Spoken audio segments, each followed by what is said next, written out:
सांसद बीडी शर्मा जी, सांसद जनार्दन सिंह सिग्रीवाल जी,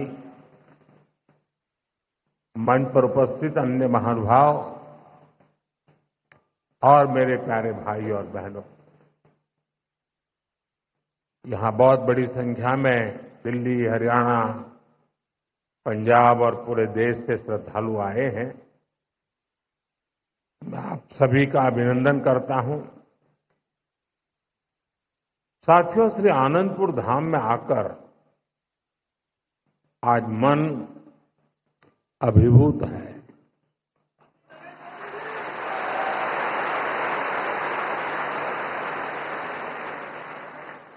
अभी मैंने गुरुजी महाराज के मंदिर में दर्शन किए। वाकई हृदय आनंद से भर गया।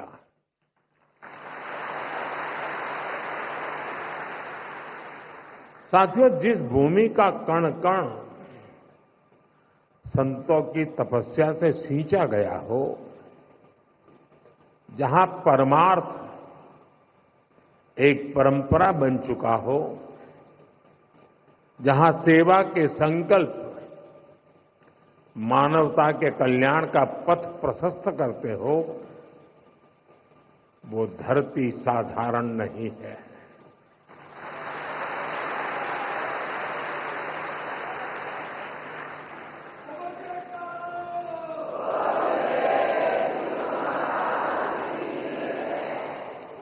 और इसलिए हमारे संतों ने अशोकनगर के बारे में कहा था कि यहां शोक आने से डरता है।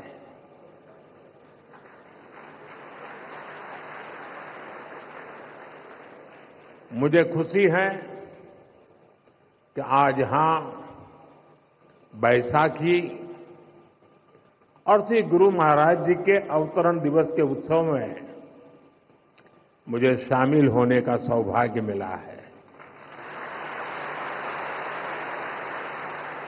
मैं इस पवित्र अवसर पर प्रथम पातशाही श्री श्री 108 श्री स्वामी अद्वैत आनंद जी महाराज और अन्य सभी पातशाही संतों को प्रणाम करता हूं।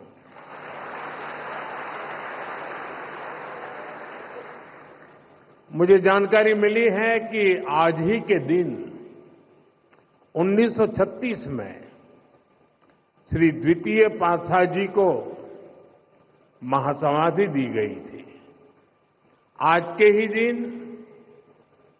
1964 में श्री तृतीय पातशाही जी निज स्वरूप में लीन हुए थे। मैं इन दोनों सद्गुरु महाराज जी के प्रति श्रद्धा सुमन अर्पित करता हूं।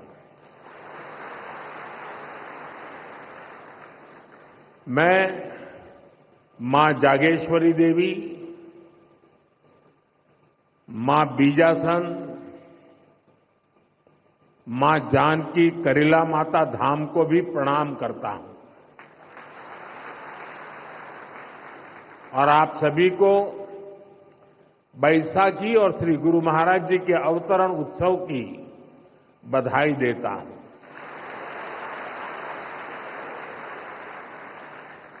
साथियों, हमारा भारत ऋषियों, मनीषियों और संतों की धरती है। जब जब हमारा भारत, हमारा समाज किसी मुश्किल दौर से गुजरता है, कोई न कोई ऋषि, मनीषी इस धरती पर अवतरित होकर समाज को नई दिशा देता है। हम पूज्य स्वामी अद्वैत आनंद जी महाराज के जीवन में भी इसकी झलक देख सकते हैं। एक समय था जब आदि शंकराचार्य जैसे आचार्यों ने अद्वैत दर्शन के गहरे ज्ञान की व्याख्या की थी। गुलामी के कालखंड में समाज उस ज्ञान को भूलने लगा था, लेकिन उसी कालखंड में ऐसे ऋषि मुनि भी आए जिन्होंने अद्वैत के विचार से राष्ट्र की आत्मा को झकझोरा। इसी परंपरा में पूज्य अद्वैत आनंद जी महाराज ने भारत के जन सामान्य तक इसे पहुंचाने का बीड़ा उठाया। महाराज जी ने अद्वैत के ज्ञान को हम सभी के लिए और सरल बनाया, उसे सामान्य मानवीय के लिए सुलभ कर दिया।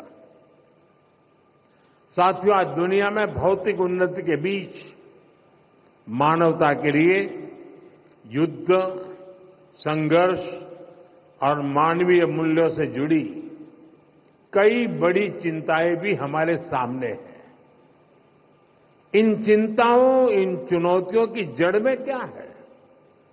इनकी जड़ में है अपने और पराये की मानसिकता। वो मानसिकता जो मानव को मानव से दूर करती है। आज विश्व भी सोच रहा है इनका समाधान कहां मिलेगा? इनका समाधान मिलेगा अद्वैत के विचार में।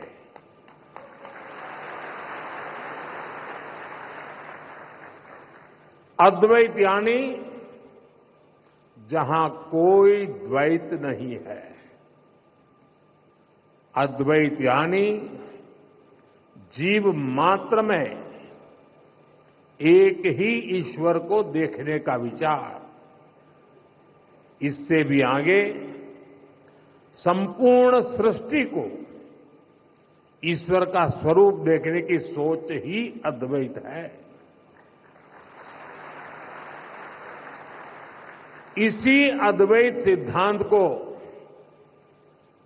परमहंस दयाल महाराज सरल शब्दों में कहते थे, जो तू है सो मैं हूं। सोचिए कितनी सुंदर बात है।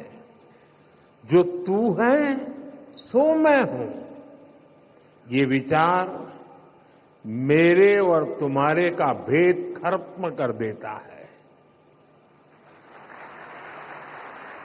और विचार सब मान ले तो सारे झगड़े ही खत्म हो जाए। साथियों, अभी कुछ देर पहले मेरी छठे पातशाही स्वामी श्री विचारपूर्ण आनंद जी महाराज से चर्चा हो रही थी। पहले पातशाही परमहंस दयाल महाराज जी के विचारों के साथ साथ वो मुझे आनंद धाम के सेवा कार्यों के बारे में भी बता रहे थे। यहां साधना के जो 5 नियम तय किए गए हैं उनमें निष्काम सेवा भी एक है। निष्काम भाव से गरीब वंचितों की सेवा, नर सेवा में नारायण सेवा को देखने की भावना, ये हमारी संस्कृति का आधार है। मुझे बहुत खुशी है कि सेवा की इसी संस्कृति को आनंदपुर ट्रस्ट पूरे मनोयोग से आगे बढ़ा रहा है। ट्रस्ट द्वारा संचालित अस्पताल में हजारों मरीजों का इलाज होता है। इलाज के लिए मुफ्त शिविर लगाए जाते हैं। गौ सेवा के लिए एक आधुनिक गौशाला भी चलाई जाती है। नई पीढ़ी के निर्माण के लिए ट्रस्ट की ओर से कई स्कूल भी चलाए जा रहे हैं। और इतना ही नहीं, आनंदपुर धाम पर्यावरण संरक्षण के जरिए पूरी मानवता की बड़ी सेवा कर रहा है।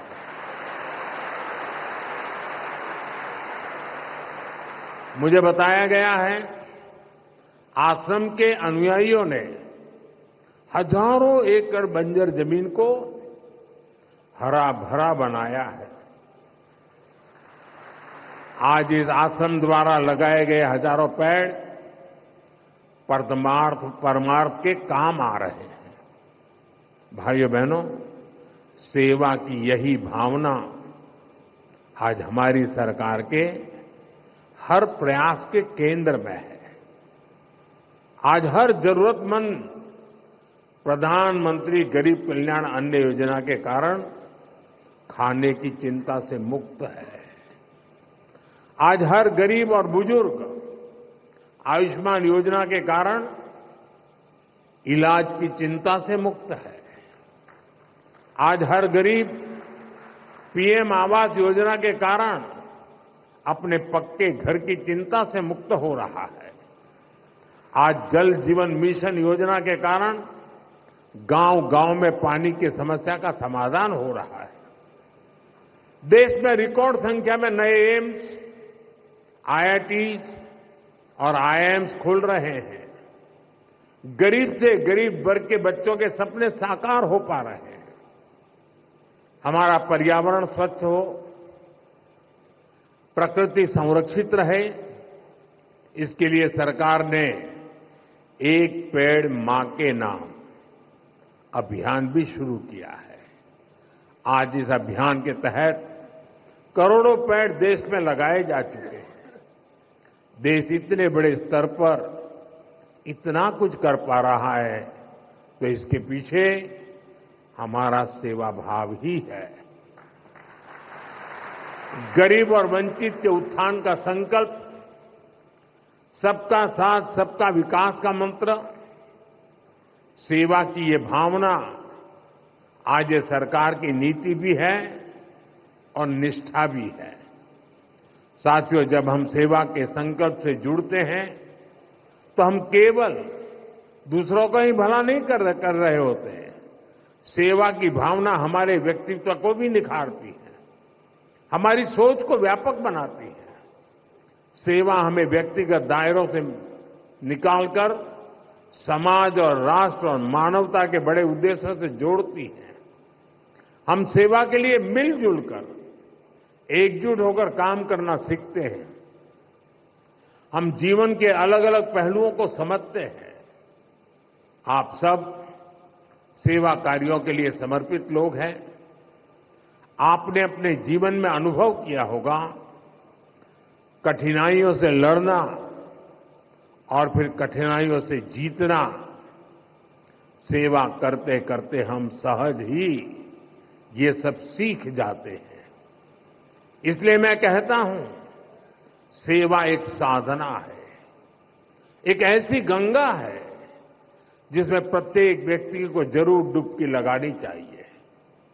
साथियों, अशोकनगर और आनंदपुर धाम जैसे क्षेत्र जिन्होंने देश को इतना कुछ दिया है, इनका विकास भी हमारी जिम्मेदारी है। इस क्षेत्र को कला, संस्कृति और प्राकृतिक सौंदर्य का वरदान प्राप्त है। यहां विकास और विरासत की असीम संभावनाएं हैं। इसलिए हम एमपी और अशोकनगर में विकास को तेज गति से बढ़ा रहे हैं।